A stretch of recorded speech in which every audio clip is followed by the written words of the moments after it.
So folks,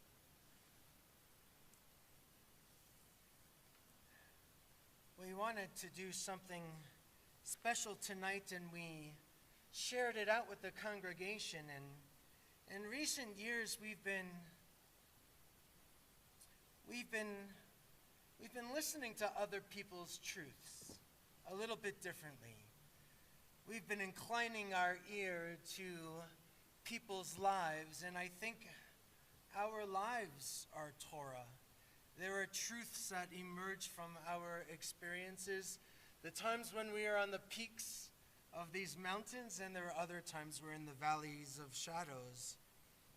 And this Shabbat, tomorrow throughout the country, is marked as if from a day in Congress, actually, that designated tomorrow as National Survivors of Suicide Day. I had no idea that that was even a thing. Neither of us did. But it turns out that Senator Harry Reid is a survivor of his father's suicide in 1972. And he introduced a resolution into the Senate in 1999. And it's an opportunity for us to acknowledge survivors' unique trauma and pain and grief. And as a Jewish community, I think we are in the unique and important position to reach out and accompany others where they are, not to lead them to a place where we think that they should go for anybody's grief. So this is important because we have survivors of suicide in our congregation, in our wider Jewish community, in our circles of friends, and even in our own families. And I feel that congregations haven't accompanied enough. In the last few years, I think we've been having lots of conversations.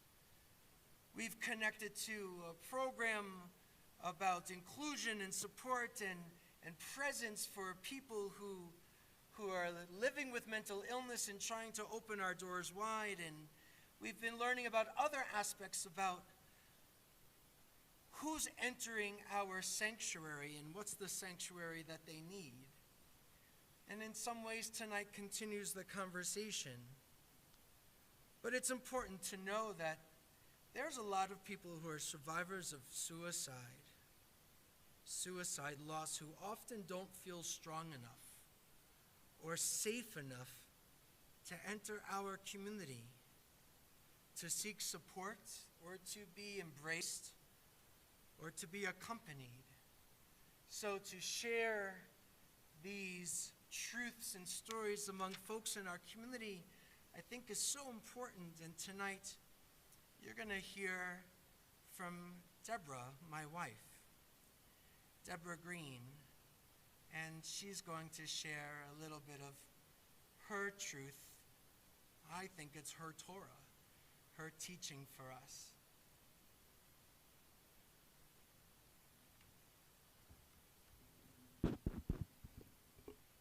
You can hear this, right? This is on? Yeah. I can leave you water right there. You take off your mask. Okay? Okay. I'm going to sit behind you. Shabbat Shalom.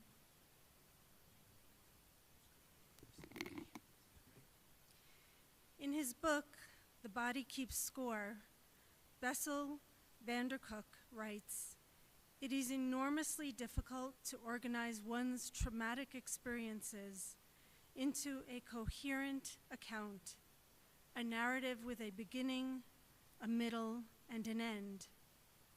I have found that to be true, but I do know that I'd like to begin by telling you a little bit about my father in life. His name was Lowell Herman. He was born and raised in Brooklyn, where he met and married my mother, Sandra.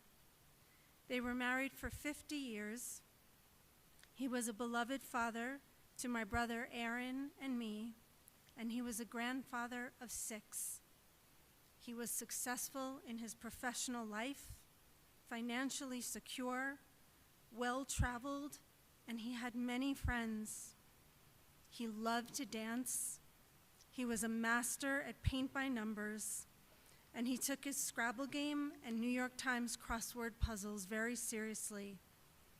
And on April 20th, 2015, at the age of 72, my father died by suicide. He had been struggling with anxiety and depression for many months. In truth, I can look back and say that he grappled with both of these throughout my life, though he never had a formal diagnosis back then. In the months before his death, I spent many hours on the phone with my father, offering my presence, all of the unconditional love that I could muster, and the reassurance that I believed with the right help, things could and would get better for him. I met him in all of his brokenness and vulnerability and told him again and again that he was enough, that he was loved, and that we who loved him would accompany him for however long it took to find his way to a better and more balanced place. But it wasn't enough to save him. Tomorrow will be the 6th International Survivors of Suicide Loss Day that I will observe as a member of the Survivors Club. It is a club that none of us wanted to join, but one that offers comfort, solace, and a sense of knowing that intimately connects us, even as strangers. I have turned to the members of this club often, especially in the early years after my father's death. I didn't know anyone like me in my day-to-day life. There was nobody I could turn to who understood the depths of trauma and deeply complicated grief that I was living through. The father that I loved had taken the life of the father that I loved. And it was only among my fellow survivors that I could speak my full truth, enveloped in all of its pain, with no restraint in my tears, my screams, and my seemingly unending sorrow. I could share my guilt, my questions, every why, every what did I miss, without being met with platitudes, shame, silence, or victim blaming. In her book, It's Okay That You're Not Okay, Megan Devine writes, "Here's what I most want you to know. This really is as bad as you think. No matter what anyone else says, this sucks. What has happened cannot be made right. What is lost cannot be restored. There is no beauty here inside this central fact. Acknowledgement is everything. Your pain, it can't be made better. The reality of grief is far different from what others see from the outside. There is pain in this world that you cannot be cheered out of. You don't need solutions. You don't need to move on from your grief. You need someone to hold your hands while you stand there in blinking horror, staring at the hole that was your life. Some things cannot be fixed. They can only be carried. We live in a society that is uncomfortable with grief. Add to that the unfathomable layers that come with a traumatic loss, and we who are standing in that gaping hole can find ourselves feeling isolated and fending off words and attitudes that do little to help us find healing and only deepen our hurt. So what is it that I want to tell you tonight? What are the lessons that I have learned that might allow you to better meet someone in the pain of suicide loss and to accompany them on their journey? In the early days of my loss, I endured so many hard questions. Were there signs? How did he do it? Had he tried this before? Repeatedly, I encountered variations of these probing questions, and each time that I attempted to answer them, my guilt grew stronger, my anger deepened, and my sense of otherness took root. You see, when we lose someone to a physical illness, the autopsy is left to the medical professionals. When we lose a loved one to suicide, it is we, the survivors of that loss, who get engulfed in the psychological autopsy. Our eyes become fixated on the rearview mirror. We search for every missed sign. We see everything we didn't do, and it is unbearable enough. As Elizabeth Kubler-Ross said, guilt is perhaps the most painful companion of death. Probing questions, whether rooted in morbid curiosity or good intentions, do not help us. They ask us to return again and again to a wound that is raw and festering. So I would implore you, do not ask them. Let us tell our stories in our own time and in a manner that allows us to honor our loss and our loved one. The details of their final moments are no less sacred, even if they might be fraught with violence, darkness, and despair. Do not assign blame. Survivors of suicide loss struggle with guilt already. It is a heavy burden to bear. I have strived to reframe my guilt as regret over the years. One can learn to live with regret, however hard, but guilt can swallow us whole. Those questions I referenced just a few moments ago, the signs that may have been missed, those only solidify our feeling that we somehow failed our loved ones when they needed us the most. And that feeling is made even more difficult when well-intentioned people lay judgment on the person we are mourning. We hear words like selfish, cowardly, cruel, and more aimed at them. But they were none of those things. They were sick.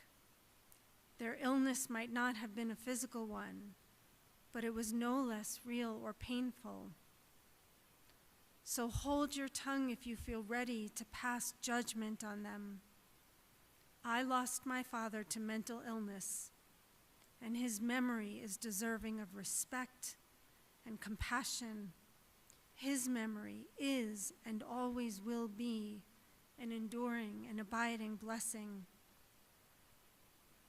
Show up. In his book, Living a Life That Matters, Rabbi Harold Kushner wrote, "At some of the darkest moments of my life, some people I thought of as friends deserted me, some because they cared about me and it hurt them to see me in pain, others because I reminded them of their own vulnerability, and that was more than they could handle. But real friends overcame their discomfort, and in the case of suicide, I would add, overcame their fear, and came to sit with me.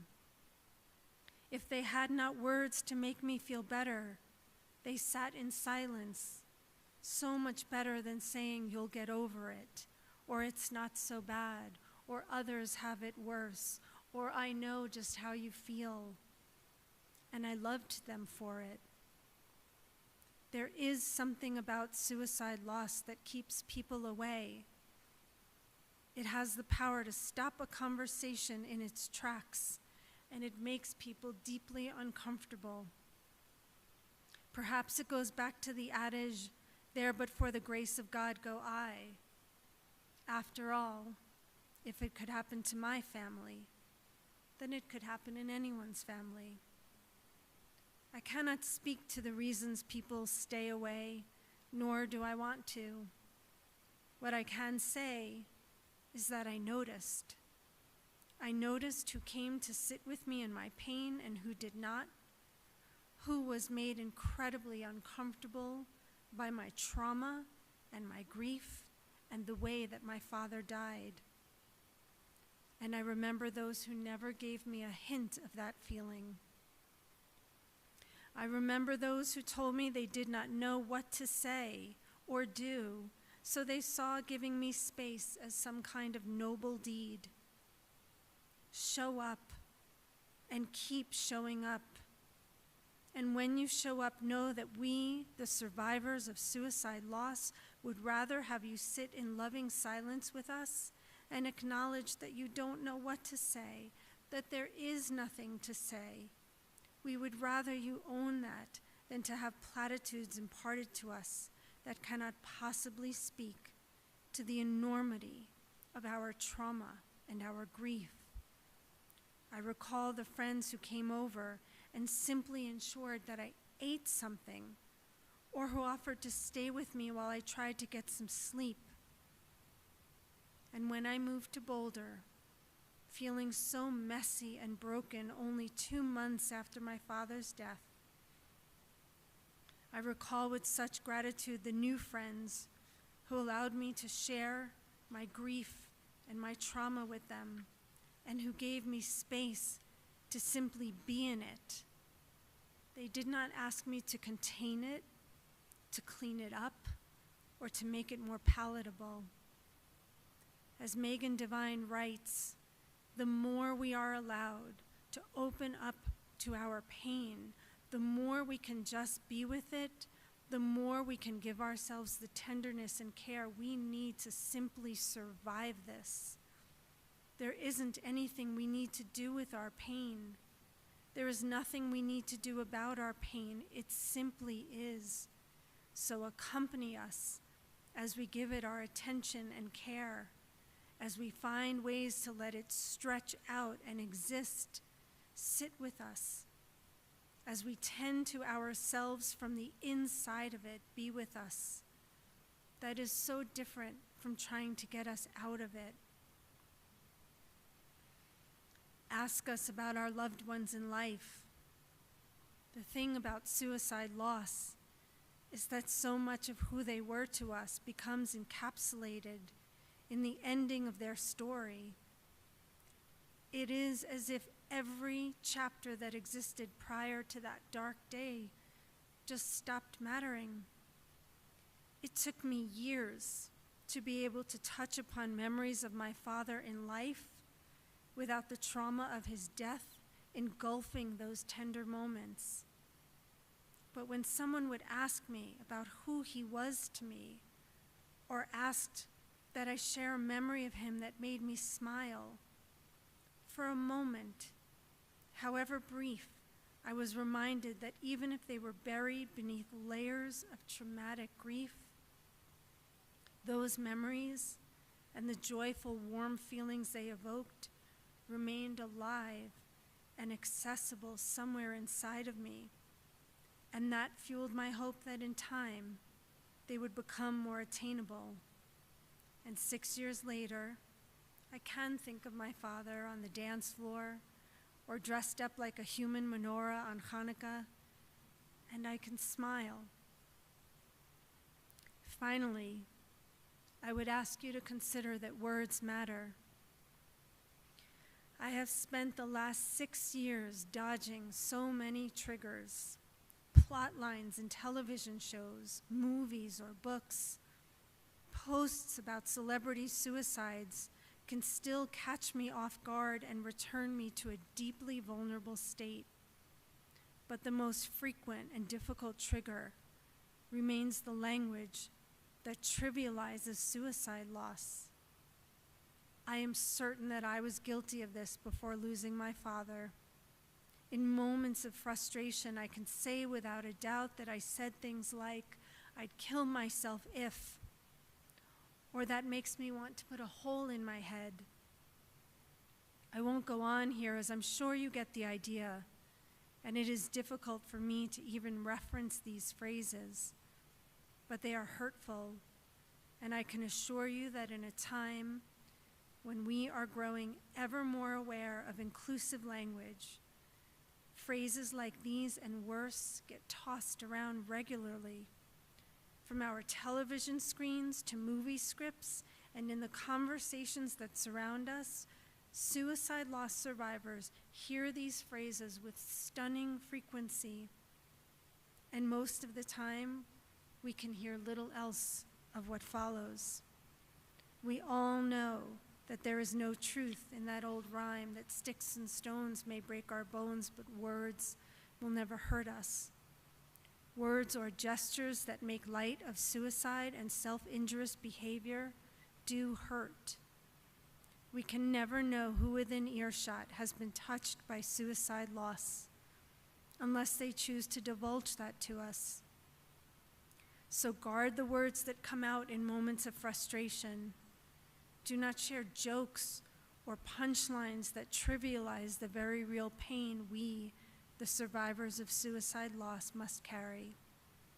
And please, when the cause of death is suicide, make the effort to use trauma-informed language. To say that my father committed suicide is to reinforce the notion that his death was a criminal or sinful act. Using neutral language like died by suicide helps to chip away at the shame and blame that surrounds the death of our loved ones. It is a small change that can have a big impact. Remember that our language reflects our attitudes, and it can influence the attitudes of others. The conversation around suicide loss has a long way to go, but we can be a part of changing that dialogue. Friends, there is so much more that I could share. Bessel van der Kolk says it takes enormous trust and courage to allow yourself to remember. Remembering is hard. Writing this was hard. And speaking tonight in front of all of you, some of whom I know and others that I do not, required a great deal of courage. It is all hard, and it has been hard for 6 years.